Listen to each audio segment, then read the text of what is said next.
오늘 우리에게 준 하나님의 말씀은 이사야서 43장 1절에서 7절까지 말씀 새번역 버전으로 읽도록 하겠습니다. 이사야서 43장 1절에서 7절입니다. 제가 한 절, 여러분이 한 절, 7절 마지막은 합독하도록 할게요. 제가 먼저 읽어드리겠습니다. 그러나 이제 야곱아, 너를 창조하신 주님께서 말씀하신다. 이스라엘아, 너를 지으신 주님께서 말씀하신다. 내가 너를 속량하였으니 두려워하지 말아라. 내가 너를 지명하여 불렀으니 너는 나의 것이다. 내가 물 가운데로 건너갈 때에 내가 너와 함께하고 내가 강을 건널 때에도 물이 너를 침몰하지 못할 것이다. 내가 불 속을 걸어가도 거울리지 않을 것이며 불꽃이 너를 태우지 못할 것이다. 나는 주 너의 하나님이다. 이스라엘의 거룩한 하나님이다. 너의 구원자다. 내가 이집트를 속량물로 내주어 너를 구속하겠고 너를 구속하려고 너 대신에 에티오피아와 스바를 내주겠다. 내가 너를 보배롭고 존귀하게 여겨 너를 사랑하였으므로 너를 대신하여 다른 사람들을 내주고 너의 생명을 대신하여 다른 민족들을 내주겠다. 내가 너와 함께 있으니 두려워하지 말아라. 내가 동쪽에서 너희 자손을 오게 하며 서쪽에서 너희를 모으겠다. 북쪽에다가 이르기를 그들을 놓아 보내어라고 남쪽에다가도 그들을 붙들어 두지 말아라. 나의 아들들을 먼 곳으로부터 오게 하라고 하고 나의 딸들을 땅끝에서부터 오게 하라. 함께 읽습니다.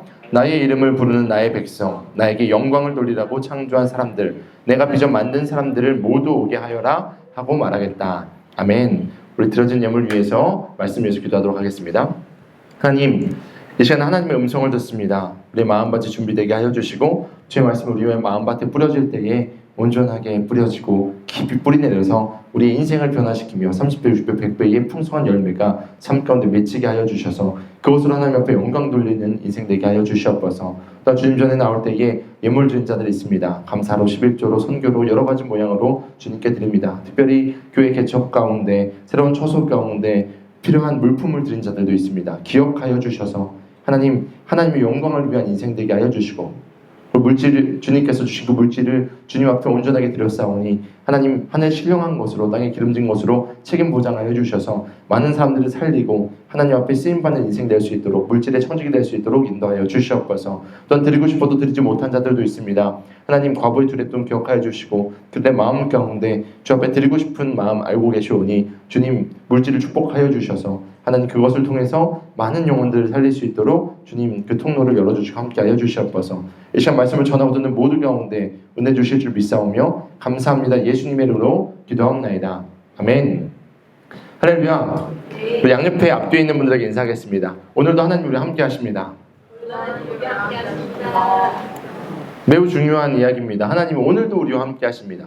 지난주까지만 있었던 분이 아니고요. 오늘도 우리와 함께 하십니다. 내일도 모레도 영원히 우리와 함께 하겠다고 약속하셨습니다. 이게 왜 중요하냐면요. 우리는 과거를 먹고 살아가는 사람들이에요. 그래서 내가 옛날에는 왕년에는 이런 얘기 많이 합니다. 근데 신앙은요. 지금이 중요한 거예요. 그리고 앞으로가 더 중요한 겁니다. 우리가 주님 앞에 설 때까지 이 여정을 계속 걸어가야 되는데 우리는 마치 끝난 것처럼 생각하거든요. 그게 아니라 우리는 그 여정을 걸어간다 기억하시고 오늘도 우리와 함께 하시는 주님, 내가 주님과 함께 있기를 소망합니다. 날 붙잡아 주십시오 라는 마음으로 겸손하게 주 앞에 나아갈 때에 은혜 베푸실 줄 믿으시길 소망합니다. 우리 오늘 말씀의 제목을 보면 어마어마하죠. 계절의 여왕 5월 창조주 하나님께 드리는 예배. 왜 말씀을 이렇게 정했냐면 우리가 야외 예배를 원래 가기로 했어요. 제가 야외 예배 말씀을 준비를 했는데 오늘 점심까지만 해도 비가 안 올 것 같았거든요. 근데 1시가 딱 되는 순간 하늘에서 비가 내리기 시작하는데 거의 노아의 홍수처럼 비가 오기 시작했습니다. 그래서 말씀을 준비하면서 제가 이제 여러분에게 자연을 보면서 야 하나님께서 이렇게 천지를 창조하셨어. 창조주 하나님에 대한 말씀을 함께 나누면서 그 은혜를 누리려고 했는데 여러분에게 거룩한 상상력이 임하길 소망합니다. 여러분 지금 여러분의 옆에는요 대자연이 펼쳐져 있다라는 마음으로 여러분이 봤던 그것들을 기억하시고 앞으로 볼 그런 것들을 기억하시고 여기 폭포가 흐르고 있죠? 네, 없습니다. 하지만 그러한 마음으로 여기 옆에는 뭐 여러 가지가 있다라는 마음으로 창조주 하나님을 기억하면서 함께 말씀을 나눴으면 좋겠습니다. 우리가 지금 예배를 드리죠. 원래라면 이제 야외 예배를 드렸겠죠. 이것이 우리에게 중요한 정체성입니다. 오늘 주일 아침부터 나와서 특찬하신 분들도 있고 일터에서 오신 분들도 있고 또 열심히 더운데도 불구하고 기타를 메고 땀을 삐질삐질 흘리고 온 정은이도 있고 손을 다쳤지만 그럼에도 불구하고 예배드리러 온 우리 진섭이도 있고 여러 모양이 있잖아요. 근데 왜 모였냐는 겁니다. 예배죠. 이게 우리의 정체성이에요. 우리는 예배자입니다. 따라합시다. 우리는 예배자다. 예배자다. 워시퍼예요. 우리는 예배 드리는 사람입니다. 교회의 목적에 대해서 다양한 것을 이야기해요. 교회는요, 봉사하기도 합니다. 어려운 이웃을 돕는 것 중요합니다. 교회 안에서 교제하기도 합니다. 성도 간의 교제 너무너무 중요합니다. 때로는 구제하기도 합니다. 어려운 이웃에게 재정적으로, 물질적으로 돕기도 합니다. 여러 가지 교회의 다양한 기능들이 있는데 사실 교회의 원래 목적은 무엇이냐? 바로 하나님을 예배 드리는 것입니다. 따라해봅시다. 예배. 예배. 너무 자주 들었던 단어이죠. 예배. 또 우리 교회의 비전이 뭡니까? 특별히 우리 교회는 선교적 삶을 살아내고 선교하는 교회를 꿈꿉니다. 근데 이 선교라는 것도요, 결국은 예배로 귀결됩니다. 존 파이퍼 목사님이요, 선교에 대한 정의를 이렇게 하셨어요. 예배가 없는 곳에 예배를 세우는 것이 선교다. 선교에 대한 다양한 정의가 있어요. 저도 선교학자이기 때문에 저도 선교는 하나님의 안타까운 심정으로 하는 것이다. 저는 자주 얘기하거든요. 근데 예배에 대한 선교에 대한 다양한 정의가 있는데 존 파이퍼 목사님이 중요한 얘기를 하셨습니다. 예배가 없는 곳에 예배가 세워지는 것이 그것이 바로 선교다. 그래서 선교 현장에서 여러분이 하나님 앞에 예배드리면 그게 선교가 되는 거예요. 여러분이 어떤 사역을 하지 않아도, 일을 하지 않아도 그 가운데 그 땅을 밟아서 하나님을 예배하고 워십하고 하나님 찬양하면 그것이 선교다라고 존 파이퍼 목사님이 얘기하셨는데 저는 100% 동의합니다. 그래서 우리는요, 예배 공동체로 있을 때, 우리가 예배자로 있을 때 진짜 파워가 나타나는 겁니다. 예배드리면 너무 기쁘시죠? 찬양하고 경배하고 우리가 함께 말씀을 나누고 함께 그 말씀으로 더 깊이 나누고, 이것이 우리의 정체성임을 기억하시고 이 사명, 예배드리는 것이 사명이다 라고 생각하시고 오늘 이 예배자리 가운데 임하시기를 소망합니다. 날씨가 지금 비가 오니까 조금 후텁지근하죠. 이제 5월이 지나고 나면 진짜 뜨거운 여름이 찾아올 겁니다. 계절 여러 가지 봄, 여름, 가을, 겨울 여러 계절이 있지만 1월부터 12월까지 우리는 사계절이 뚜렷한 나라예요. 이제 외국에 나가다 보면 사계절이 뚜렷한 나라가 그렇게 많지 않아요. 어디는 눈만 내리는 나라가 있고요. 어디는 무더운 여름만 있는 나라가 있습니다. 근데 저희 나라는 봄, 여름, 가을, 겨울이 있는 아름다운 사계절이 있는 나라입니다. 그 중에 5월에 닉네임이 있습니다. 뭘까요? 계절의 여왕. 어떻게 하셨어요? 5월은 계절의 여왕이래요. 계절이 12개가 있는데 그 중에 5월이 제일 아름다워서 계절의 여왕이다라고 이야기하거든요. 왜일까요? 조금만 더 지나가도 여름이 너무 뜨거워지면 여러분이 바라보는 그 녹색이 찐녹색으로 변합니다. 그러면 조금 약간 그 녹색이 부담스러워요. 근데 지금 5월에 피는 그 푸릇푸릇한, 그 우리나라 말 여러 가지가 있잖아요. 녹색도 그냥 녹색이고 푸르스름한 녹색이 있고 푸르딩딩한 녹색도 있는데 지금 5월에만 느낄 수 있는 그 청량한 녹색, 청량한, 아직은 덥지 않지만 시원한 바람도 불고 따뜻한 햇볕도 있고 또 식물들이 살아나는 그 5월을 많은 사람들은 계절의 여왕이라고 이야기합니다. 모든 것에는 이런 시즌이 있어요. 시즌. 제가 얼마 전에 저희 아버지께서 그 두리안을 좀 인터넷으로 사라 그러셔서, 두리안을 좋아하시거든요. 저희 부모님이 두리안을 샀는데 두리안도 시즌이 있는 거 아시죠? 과일은 계절이 있습니다. 그 계절에 먹는 과일이 맛있지 억지로 키운 과일은 맛이 없습니다. 우리가 지금 음식도 먹는데 음식도 제철이 있잖아요. 여름에 먹는 음식, 봄에 먹는 음식 이렇게 있는데 그 시즌마다 얻는 것이 있는 것처럼 지금 우리 비욘드 처치가 개척을 하고 여정을 걷고 있는 이 시즌에 누릴 수 있는 은혜가 있음을 기억하시길 소망합니다. 하나님이 지금 여러분에게 주시는 분명한 메시지가 있을 거예요. 지금 우리가 누릴 수 있는 은혜가 있을 거예요. 지나가면 누리지 못합니다. 지금만 누릴 수 있는 은혜가 있는데 그 은혜를 누리시길 소망합니다. 붙잡는 것, 그리고 하나님의 그 은혜를 누리는 것, 우리 가운데 필요한 자세입니다. 특별히 우리가 오늘 함께 모여서 예배드리는 오늘 5월 26일 그리고 4시 7분이 지나가는 이때 시즌에 누릴 수 있는 그 은혜를 우리가 누려야 된다라는 것입니다. 이제 거룩한 상상력을 좀 가져볼게요. 원래 야외 예배 말씀으로 준비했으니까. 여러분 주변에 뭐가 보이십니까? 나무가 있긴 있죠. 네, 아름다운 자연을 제가 생각했어요. 여기 서설공원 가면 자연이 참 아름다운데 주변을 둘러보면요, 아름다운 창조물들이 많이 있습니다. 물론 지금은 인간의 손으로 만든 것들이 저희 주변에 있는 것 같지만 이 모든 것도 하나님께서 창조하신 창조물입니다. 제가 창조물을 대할 때마다, 자연을 볼 때마다 하나님의 위대하심을 경험합니다. 하나님은요, 우리가 자연 속에서도 창조주 하나님을 만날 수 있도록 자연 속에도 하나님의 아름다운 것들을 담아두셨습니다. 그분의 예술적인 창조물을 볼 때마다요, 야, 하나님은 얼마나 대단하실까라는 생각을 합니다. 제가 이제 선교지를 갈 때마다, 선교지도 나라마다 특별한 곳들이 있잖아요. 영어로 breathtaking이라고 얘기하죠. breathtaking. 엄청 멋있는 것을 볼 때 숨이 막힐 정도로 아름답다라는 것들을 이야기하는데 몇몇 곳들을 제가 그런 곳을 본 적이 있습니다. 그 그랜드 캐년, 제가 그랜드 캐년을 그 경비행기를 타고 봤는데 숨이 턱 막히는 거예요. 와, 어떻게 이런 작품이 있지? 또 바다를 갔는데 또 이제 제가 코나 하와이에 있었잖아요. 하와이 코나에서 옆에서 거북이가 지나다니는데 야, breathtaking. 제가 이제 다이빙 자격증이 있는데 다이빙을 쭉 하고 내려갔는데 고래상어 있잖아요. 고래상어가 눈앞에 지나가는데 어떻게 이런 피조물이 있지? breathtaking. 그리고 여러분을 볼 때마다 와, 어떻게 이렇게 아름답게 생겼지? breathtaking. 하나님의 창조물을 볼 때마다요, 하나님이 얼마나 위대하신 존재인지를 생각하게 됩니다. 성경은요, 창세기부터 마지막 요한계시록까지 66권의 가장 중요한 주제들을 다뤄놓은 것 중에 하나가 창조임을 알 수 있습니다. 창세기 1장부터 하나님이 온 우주 만물을 창조하셨다라는 것을 이야기하고요, 계시록에서는요, 그 하나님이 새 하늘과 새 땅을 창조하실 것이다 라는 것으로 마무리가 됩니다. 이뿐일까요? 그 외에도 성경을 보면요, 창조주 하나님의 위대하심을 성경은 곳곳에서 이야기하고 있습니다.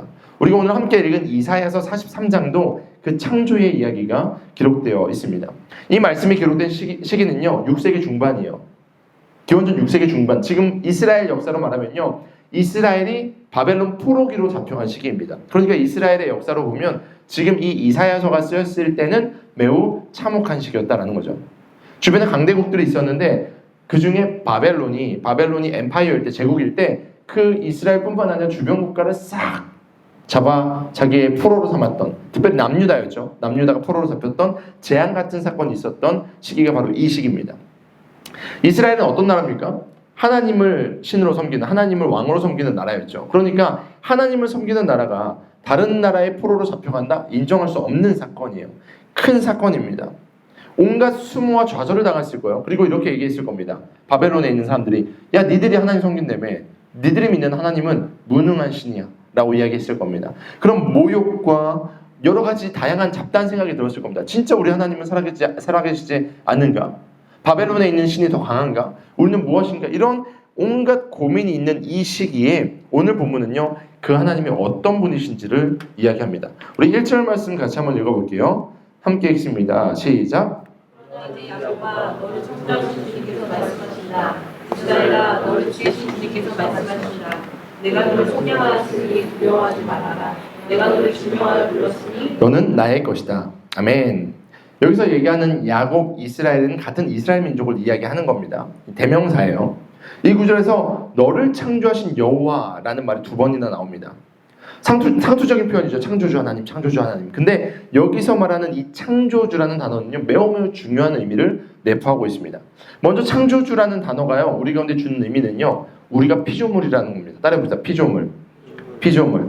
창조주가 있으면요, 무엇인가 창조했다는 것을 이야기하는 거잖아요. 특별히 오늘 본문에서는 하나님을 창조주라고 이야기하는 것은 내가 하나님의 피조물입니다 라는 우리의 정체성을 이야기하는 겁니다. 그러니까요, 우리가 피조물 됐기 때문에 나의 생명이나 나의 모든 것이 창조주의 손에 달려 있습니다 라는 고백입니다.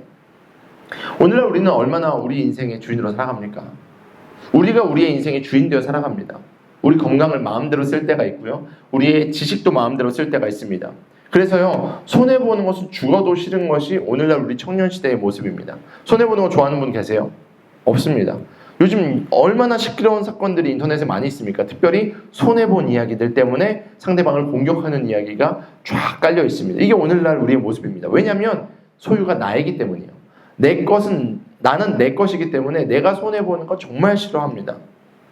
특별히 이제 내가 갖고 있는 부동산이나 내가 갖고 있는 어떤 물품의 가치가 떨어지는 것도 극구 싫어합니다. 예를 들어서 내가 갖고 있는 아파트가 있어요. 주변에 혐오하는 단지, 그런 단어도 웃기지만 주변에 땅값이 떨어질 만한 것들이 들어오기 시작하면요, 피켓 들고 나가서 시위합니다. 근데 옆에서 누군가가 괴로워하고 힘들어해서 자살하거나 아니면 여러 가지 낙태의 문제나 우리나라가 갖고 있는 많은 사고들을 놓고 피켓 시위하는 분들은 거의 보지 못했어요. 근데 자신의 소유가 망가지거나 가치가 떨어지면요, 목숨 걸고 고공에 올라가가지고 시위할 정도로 자신의 것을 지키는 것이 오늘날 우리의 모습입니다. 근데 그 모습은요, 마치 자신이 창조주인 것 같은 우리의 모습이죠. 근데 우리가 피조물을 인정하면요, 내 뜻보다 창조주가 중요합니다. 그러니까 내 뜻에는 이게 조금 맞지 않아 보입니다. 내 뜻에는요, 이게 좀 손해보는 것 같아요. 내 뜻에는요, 내가 더 많이 노력하고 힘들 것 같습니다. 하지만 창조주께서 말씀하시면, 하나님께서 원하시면 그것을 따라가는 것이 피조물의 자세인 것이죠. 수준이 다른 겁니다. 피조물이 원하는 대로 살아가는 수준과 창조주가 말한 대로 피조물이 살아가는 것은요, 완전하게 다른 수준의 이야기인 것입니다. 사랑하는 여러분, 우리에게는 창조주가 있습니다. 차원이 다른 하나님께서 우리 가운데 원하시는 삶을 살아내시길 도전합니다. 그게 여러분의 정체성이죠. 창조주에 대한 단어에서 또 다른 의미는요, 우리의 생명이 귀하다라는 것입니다. 따라해봅시다. 나는 귀한 사람이다. 나는 스페셜하다. 오늘날 우리가 얼마나 자존감이 낮아지고 힘든 삶을 사는지 모릅니다. 특별히 SNS가 발달되다 보니까 우리 가운데 거짓 메시지가 너무 많이 있어요. 누구는 페라리 타고 람보르기니 타고 맨날 이제 외국 가서 모히또 한 잔 마시고 이러는 거 인스타그램에 맨날 올라오잖아요. 근데 그들은 그걸로 살아가는 것 같지만 그렇지 않은 경우들도 많이 있습니다. 근데 마치 그것을 못하면 내 인생은 망가진 것처럼 스스로 자존감이 떨어지기도 합니다. 그러니까 그냥 되는 대로 살아가는 인생으로 살아가는 청년들이 얼마나 많은지 모릅니다. 그런데 우리의 인생은요, 창조주 하나님께서 창조하셨기 때문에 스페셜한 인생입니다. 창조주 하나님께서 막 우리의 인생을 만드셨을까? 그렇지 않습니다. 창조주 하나님은요, 온 세상 만물이 질서 있게 하나님의 뜻대로 살아갈 수 있도록 만들어 놓으셨습니다. 특별히 하나님의 형상으로 창조된 우리는요, 매우 특별하고 그리고 귀한 존재다라고 성경은 말하고 있고요. 그래서 예수님께서 우리 가운데 오신 사건을 우리는 알고 있습니다. 제가 가끔 이제 미술사를 한 번씩 볼 때가 있어요. 미술에 있는 여러 가지 이야기들을 제가 취미 삼아서 이렇게 볼 때가 있는데, 이제 미술품의 가치가 언제 올라가는 줄 아세요? 작가가 죽었을 때. 그렇죠? 작가가 죽으면 갑자기 가치가 확 올라갑니다. 그냥 선 몇 개 찍찍 그은 것 같은데 몇십억 이렇게 하는 경우들이 많이 있습니다. 그래서 그런 얘기 있잖아요. 돈 많이 벌고 싶으면 우선 유명해져라. 그러면 네가 덩을 싸도 그게 가치가 있을 것이다. 이런 얘기들이 있잖아요. 그래서 오늘날 얼마나 많은 사람들이 가치 있는 것들을 수집하기 위해서 노력합니까? 유명한 작가의 초판본, 유명한 어떠한 사람의 어떤 물품, 이런 것들은요, 가치를요 감히 평가할 수 없을 정도로 매우 중요한 것으로 우리가 이야기합니다. 그런데 사랑하는 여러분, 우리를 만드신 분이요, 성경이 말하기를, 우리 가운데 생명을 주신 분이요, 성경이 말하기를 온 우주 만물을 창조하신 분이라고 이야기하고 있습니다. 여러분이 생각하는 그러한 유명한 화가나 유명한 작가나 유명한 슈퍼스타, 스포츠스타 이런 사람들보다 창조주 하나님이 여러분을 창조하셨다라는 것입니다. 그리고 그 아들을 죽이시기까지 우리를 사랑하셨다라는 것이 우리의 자랑이 되길 소망합니다. 여러분의 가치는 그런 것입니다. 그리고 성경에 보니까 그분이 우리를 지명하여 불렀다라고 이야기하십니다.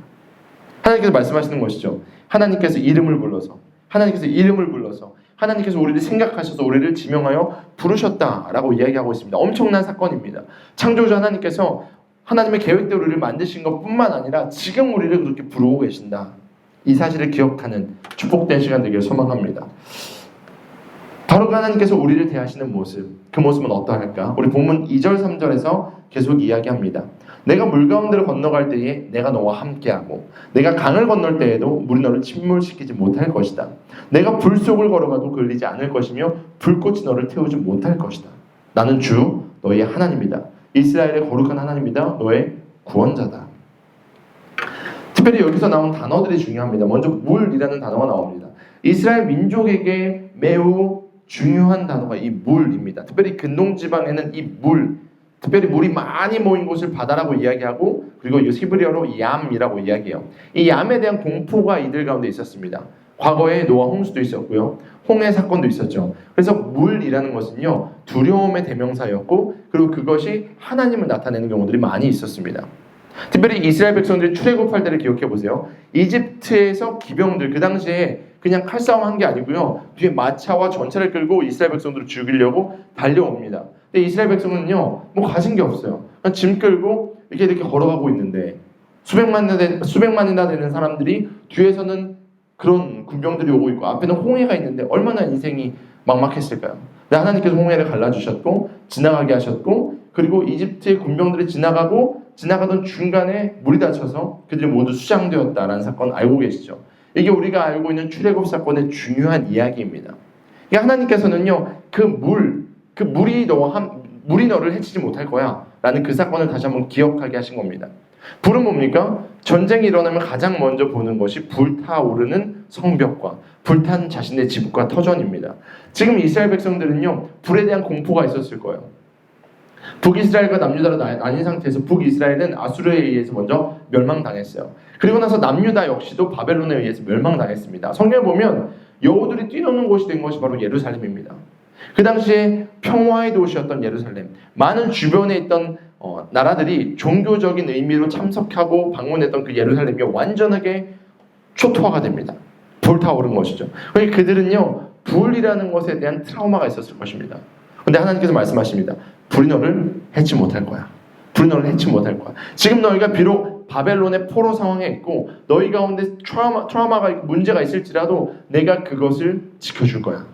물과 불을 들어서 우리 가운데 말씀하고 계신 것입니다. 이보다 더 확실하게 피부에 와닿는 말씀이 어디 있을까요?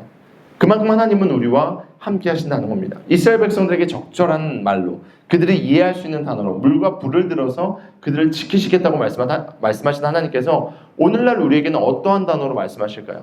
어쩌면 이렇게 말씀하실 수 있어요. 비록 아파트 값이 폭등해서 살 곳이 없을지라도 내가 너의 거주지가 되어줄 거야. 이런 단어거든요. 내가 지금 갖고 있는 건강이 무너졌을지라도 내가 너를 건강하게 할 거야. 여러분이 갖고 있는 문제가 무엇입니까? 여러분이 갖고 있는 걱정이 무엇입니까?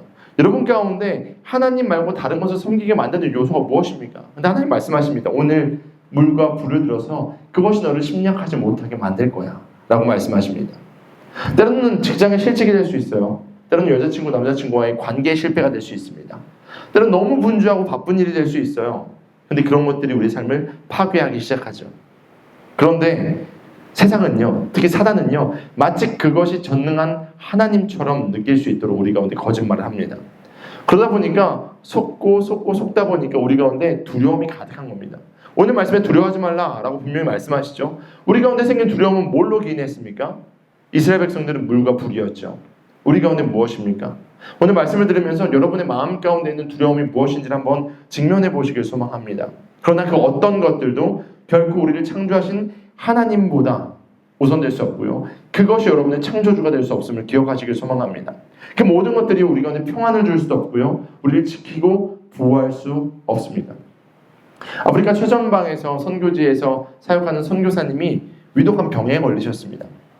선교 본부로부터 이렇게 매달 이제 선교 후원을 받고 물품을 받아서 생활하시던 그 선교사님이 근데 몸이 아프자마자 선교 후원이 딱 끊긴 거예요. 변변치 못하게 먹고 지내시다 보니까 매일 보리로 만든 보리죽이나 그냥 깡통에 있던 분유 같은 것들로 겨우 한 달을 버티셨습니다. 근데 이렇게 생각하는 거죠. 하나님께서 나를 이제는 쓸모가 없다고 생각하시나? 나는 이제 어떤 존재인가? 이런 고민을 하면서 한 달을 겨우겨우 기도하면서 버텼습니다. 그리고 한 달이 지나자 질병이 깨끗하게 나았고 다시 본부로부터 생활비가 도착을 했습니다.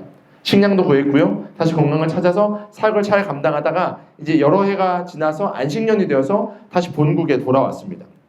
그래서 이제 선교사님들이 보통 한국이나 각자 나라에 가시면 선교 보고를 하세요. 제가 이렇게 지냈고 이런 어려움이 있었습니다. 그러면서 그러니까 한 달에 아팠던 이야기를 슬라이드로 만들어서 성도님들에게 막 설명을 하시는 거예요.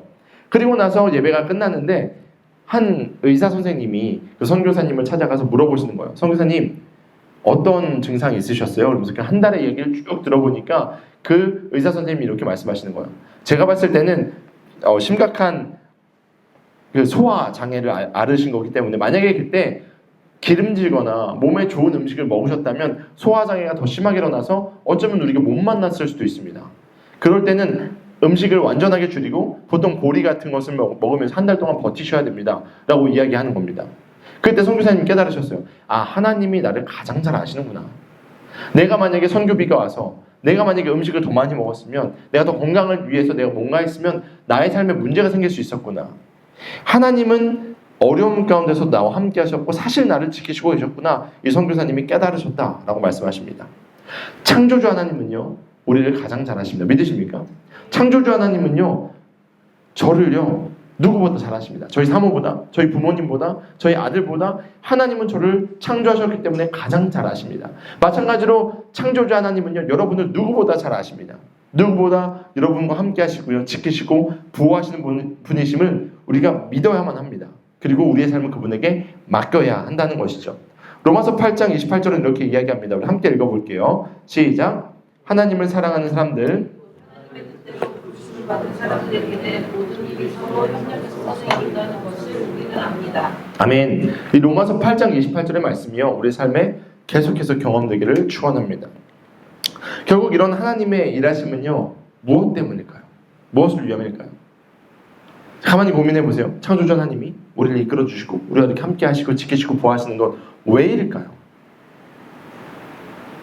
질문하면 답이 없는 전형적인 한국 청년들은 보세요. 네, 사랑하기 때문이겠죠? 아니면 뭐 우리를 통해서 뭐 하실 일이 이렇게 생각하기 쉽습니다. 보통은 나오는 대답이 사랑하시기 때문이죠. 뭐 사명이 있기 때문이죠. 여러 가지 대답이 나올 수 있습니다. 맞아요. 하나님이 우리를 자녀 삼으시고 우리와 함께 하시겠다는 약속 때문이기도 하고요. 사랑하시기 때문이기도 하고요. 우리가 근데 사명이 있기 때문인 것도 맞습니다. 근데 성경을 보면요, 궁극적으로 우리를 그렇게 지키시고 인도하시는 이유는요, 우리의 어떠함 때문이 아닙니다. 오직 하나님이 영광 받으시기 위함입니다. 따라해 봅시다. 하나님이 영광 받기 위함이시다. 매우 중요한 전제입니다. 매우 중요한 단어예요. 하나님의 영광. 우리는요, 마치 우리가 무엇을 해야 되는 것처럼, 아니면 마치 우리가 무엇인가 얻어내는 것처럼, 아니면 하나님이 나와 뭔가 이렇게 종속되는 관계가 있는 것처럼, 램프의 진이처럼 생각할 때가 종종 있습니다.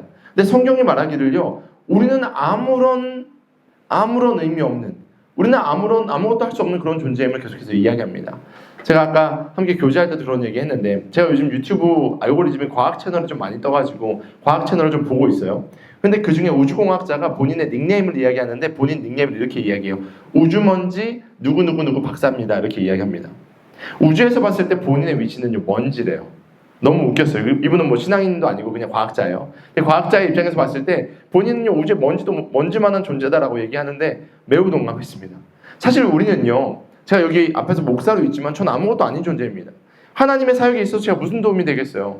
저는 아무것도 할 수 없는 존재입니다. 여러분은 어떻고요? 여러분 뭐 통장에 한 100억씩 있죠? 여러분 뭐 자격증 한 20개씩 있죠? 우리 그렇지 않잖아요. 그런 사람들도 있는데 우리는 그렇지 않잖아요. 근데 하나님이 우리를 통해서 영광받기 원하셔서 우리를 부르셔서 사용하는 통로라는 것이죠. 성경을 읽다 보면요, 하나님은 민족의 하나님, 국가의 하나님이기도 하지만 때로는 개인의 하나님이심을 우리가 종종 봅니다. 아브라함의 하나님, 이삭의 하나님, 야곱의 하나님, 때로는 다윗의 하나님, 누군가의 하나님으로 등장합니다. 그러면서 그 하나님이 오늘 이 예배 자리에서도 우리를 부르시는 거죠. 민석아, 난 너의 하나님이야. 주원아, 난 너의 하나님이야. 창미야, 난 너의 하나님이야. 하나님은 이렇게 개인을 부르신다라는 거예요. 놀랍지 않습니까? 내가 뭐라고? 가끔 이제 유튜브 방송 같은 거 보면요, 유튜버들이 지나가다가 이름 불러주면 막 사람들 너무 좋아하잖아요. 아, 제가 영광입니다. 이렇게 얘기하는데 지금 창조주 하나님께서 우리를 부르신다라는 것이죠. 7절도 이렇게 말씀하십니다. 7절 같이 한번 읽어볼까요? 시작. 나의 이름을 부르는 나의 백성, 나에게 영광을 돌리라고 창조한 사람들, 내가 비전 맞는 사람들을 모두 오게 하여라 하고 말하겠다. 아멘. 그런데 우리가 오해해서는 안 될 것은요, 제가 앞에 말씀드린 것처럼요, 이런 말씀을 듣다 보니까 소위 말하는 영적인 자뻑에 빠지는 경우가 있습니다. 하나님 역시 내가 아니면 안 되시죠? 라고 착각할 때가 있다라는 겁니다. 반대로는요, 나는 전혀 그런 경험을 하지 못했는데 라고 생각하면서 스스로 영적으로 불안해하는 사람들도 있습니다. 양쪽 다 되게 혼란스러운 거죠. 한 명은 자뻑에 빠져있고 한 명은 난 아무것도 아니야 라는 존재로 빠져있는 것이죠. 그러나 사랑하는 비욘드 가족 여러분, 하나님이 우리 가운데 베푸신 은혜의 증거는요, 우리가 찾아내는 것이 아니고요, 하나님이 우리 가운데 주신 거예요. 주신 겁니다. 그 증거가 바로 예수님의 십자가 사건입니다. 우리 모두는 그 증거를 갖고 있습니다. 하나님이요, 이 자리에 있는 저와 여러분을 사랑하셔서요, 하나밖에 없는 아들을 죽이시기까지 하나님 우리를 사랑하시고 우리 가운데 은혜 베푸심을 보여주셨습니다. 결정적인 사건이에요. 우리를 결정적인 증거가 성경에 기록되어 있고요, 우리가 그것을 믿음으로 구원받았기 때문에 우리는 그 증거를 누리고 있는 사람입니다. 여러분이 은혜 받았다고, 은혜 못 받았다고 이렇게 생각하실 이유가 전혀 없는 것이죠. 우리 모두는 그 증거를 동일하게 갖고 있는 존재입니다. 그리고 그 하나님이 우리를 부르셨어요. 근데 하나님이요, 성경에 보면 그 백성들이 어떠함 때문에 부르셨습니까? 똑똑했어요? 이스라엘 백성들이 똑똑했습니까? 아니면 영적으로 잘났습니까? 믿음이 좋았습니까? 아니면 특심이 있어서 늘 순종했습니까? 아니요. 제가 말한 이 모든 것에 다 배반하는 것이 이스라엘 백성이에요. 저 역시도 그 모든 것에 다 배반하는 존재입니다. 그런데 우리를 부르신 이유는요, 우리의 어떠함 때문이 아니고요, 그분이 그냥 택하셨고 그분이 우리를 통해서 영광받기 원하셔서 부르셨다라는 것입니다. 하나님은 그렇게 영광받기 합당하신 분입니다. 우리가 예배하는 하나님은요, 죄악된 세상, 어두운 이 세상을요 밝히시는 빛으로 오신 분이십니다. 그리고 당신이 사랑하는 이 땅이 죄로 허덕이고 있을 때 아들 예수를 보내셔서 그 죄에 대한 문제를 해결하셨고, 이제는 그 바톤을 이어받아서 우리가 나아가 복음을 전해서 그 죄의 문제를 해결하는 길이 있음을 알리라고 우리를 부르신 분이십니다. 그리고 그것으로 영광 받으시는 분이시죠. 그래서 우리는요, 하나님의 영광을 위해서 지금 우리가 그 증거를 받은 우리가 이제 세상에 나와서 복음을 전해야 된다라는 것입니다. 크리스천이요, 그냥 우리끼리 은혜 누리면요 큰 문제가 있는 겁니다. 하나님은 영광받기 원하시는데 우리뿐만 아니라 오늘 말씀처럼 하나님이 택한 그 백성들, 하나님이 지금 부르고 있는 그 백성들에게 나아가 우리가 복음을 전해서 그들이 함께 하나님 앞에 영광 올려드리기를 원하십니다. 말씀을 정리합니다. 갑자기 비가 오고 야외 예배가 실내로 변경된 것은 안타깝지만 우리의 예배는 멈추지 않습니다. 할렐루야. 우리가 하나님을 예배하고 하나님을 바라보는 것은 멈추지 않습니다. 오히려 우리가 우리를 부르신 그 창조주 하나님을 지금 이렇게 함께 한 공간에서 예배드릴 수 있음이 감사한 시간입니다. 제가 토요일에 일하는 청년들과 세미나를 다녀온 청년들, 스케줄이 안 되는 분들을 제외하고 몇몇 분들과 함께 구로 처소에 가서 청소를 했습니다. 2년 정도 안 썼던 공간이어서 닦으면 닦을수록 먼지가 나오는 놀라운 역사를 경험했어요. 그래서 막 마스크도 쓰고 열심히 닦아가지고 저희가 이제 가서 막 들어 누워도 될 정도로 깨끗하게 닦아놨는데 너무너무 행복했어요. 너무너무 행복했어요. 그 표정들을 보니까 저도 행복했지만 함께 참여했던 분들 표정이 너무너무 행복했어요. 왜일까요? 땀을 뚝뚝 흘리고 지금 바닥을 닦고 창틀을 닦고 이러고 있는데 왜 그들은 행복했을까? 가만히 생각해보니까 우리가 마음껏 부르심에 합당하게 예배드릴 수 있는 장소가 생겼기 때문이구나 라고 생각했어요. 그리고 예배드리면서 그 안에서 함께 교제할 수 있는 장소가 생겼구나, 이제 우리가 다음 페이지로 넘어감을 기뻐하고 있구나 라고 생각했습니다. 사랑하는 여러분, 그 예배의 처소 우리만 누리지 않았으면 좋겠습니다. 온라인으로 예배드리는 여러분들만 누리지 않았으면 좋겠습니다. 하나님은요, 찬양받기 합당하시고 영광받기 합당하신 분이시기 때문에 아마 그 구로 지역에 있는 아니면 그 주변에 있는 수많은 영혼들의 예배를 받기 원하셔서 우리를 그곳에 부르셨음을 기억하시길 소망합니다. 그곳에는요 이민자들이 많이 있어요. 중국 분들도 계시고요, 필리핀 분들도 계시고요, 태국 분들도 계십니다. 그 주변에 또 청년 세대들도 많이 살고 있습니다. 이제 우리가 무엇을 해야 될까요? 마음껏 예배드리고 예배자들을 초청하고 예수 그리스도 모르는 자들에게 복음을 전하고, 더 나아가 우리가 그 지역뿐만 아니라 온 열방에 복음을 전하는 선교의 사명을 감당하는 교회가 될 줄 믿습니다. 그리고 오직 그 하나님만이, 오직 그 예수 그리스도만이, 오직 성령님만이 영광 받으시는 공동체로 우리가 한 단계 한 단계 성장했으면 좋겠습니다. 그럴 때 우리 마음 가운데 있는 두려움, 우리 마음 가운데 있는 염려, 이 모든 것을 벗어나게 하시고 생명과 기쁨을 주시는 진짜 교회로서의 삶을 살게 하실 줄 믿으시길 소망합니다. 그 영광스러운 그 사역에 저와 여러분 모두가 동참하기를 축원합니다. 우리 마지막으로 함께 찬양하고 기도했으면 좋겠습니다. 우리 교회여 일어나라라는 찬양을 부를 텐데요, 가사를 기억하시면서 하나님, 우리가 교회 되어서 그 사명을 잘 감당하겠습니다. 함께 찬양합시다.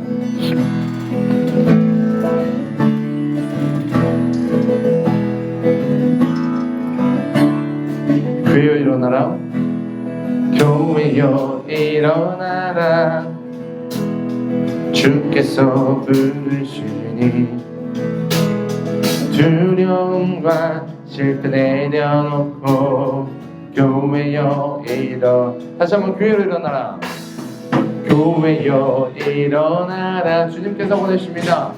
주께서 보내시니 우릴 부르신 삶의 자리에서 교회여 일어나라. 우리 세상의 빛, 하나님의 편지, 주의 교회를 통해 세상이 주를 버리 일어나라, 일어나라. 아버지 사랑으로, 아버지 능력으로, 아버지 능력으로 서로 하나 되어 그 빛을 비추. 노래하라, 노래하라.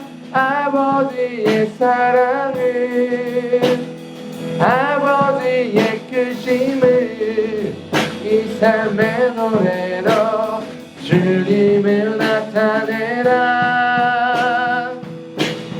일어나라.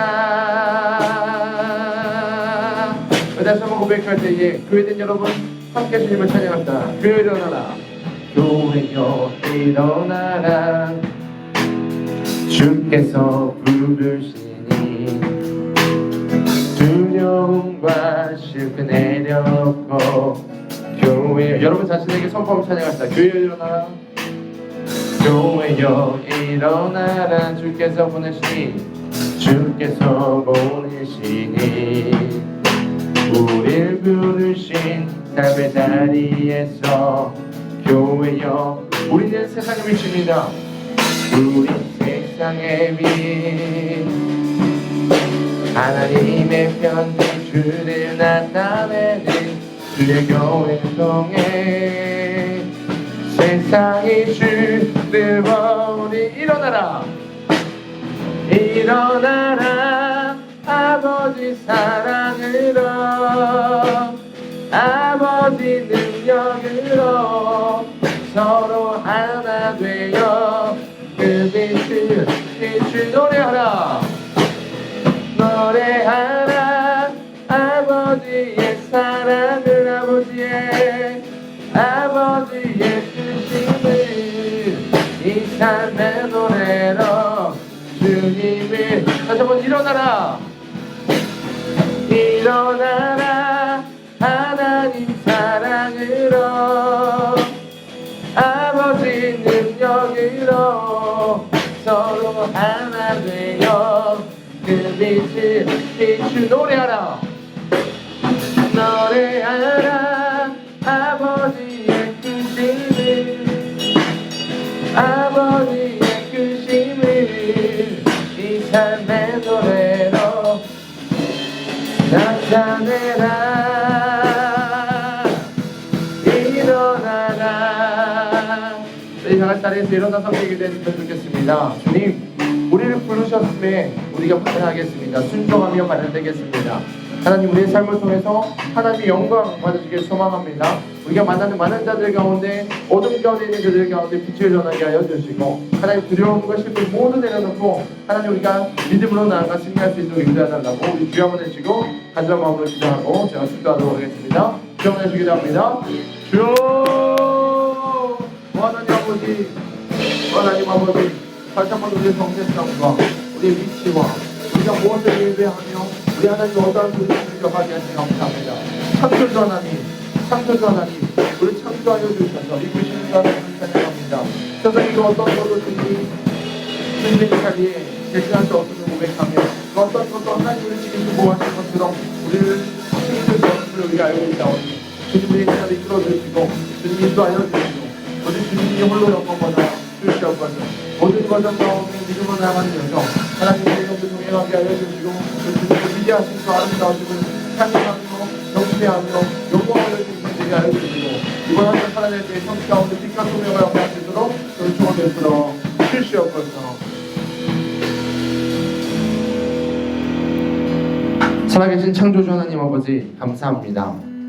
우리를 사랑하여 주시고 우리를 창조하여 주시고 지금도 우리를 이끌어 주시는 주님, 우리가 어떠한 존재인지 또는 하나님이 어떤 분이신지 그리고 우리가 어떠하게 살아가야 되는지 말씀하여 주시니 감사합니다. 하나님 이제는 우리 가운데 있는 염려와 걱정과 두려움에 매몰되어 주님 모르고 살아가는 인생이 아니라 정확하게 창조주 하나님과 피조물된 우리가 함께 걸어가는 여정을 통하여서 세상의 모든 걱정과 근심과 염려가 떠나가 오직 주님께서 주시는 그 아름다운 인생을 살아내며 저 앞에 영광 올려드릴 수 있도록 이번 한 주 우리와 더욱더 동행하여 주시고 우리가 주님 손 붙들고 다른 곳 바라보지 아니하고 주님만 바라보게 하여 주시고 특별히 우리가 그 아름다운 여정을 걸어가는 데 있어서 주님을 모르고 세상의 걱정과 염려와 근심 가운데 빠져있는 주변에 있는 수많은 자들 가운데 복음을 전하게 하여 주시고 특별히 우리가 지역을 넘어서서 나라를 넘어서서 민족과 열방 가운데 복음을 전하는 모든 사랑하는 교회된 교원들 가족 될 수 있도록 인도하여 주시옵소서. 이제는 우리 주 예수 그리스도의 은혜와 아버지 하나님의 무한하신 사랑하심과 성령님의 인도 교통하심이 오늘 말씀을 듣고 염려와 두려움을 떠나보내고 창조주 하나님과 동행하며 하나님의 영광을 위해 살기로 작정하는 사랑하는 모든 비욘드 가족들 머리 위에와 나라와 민족과 열방 위에 이제부터 영원토록 함께 있을지어다. 아멘.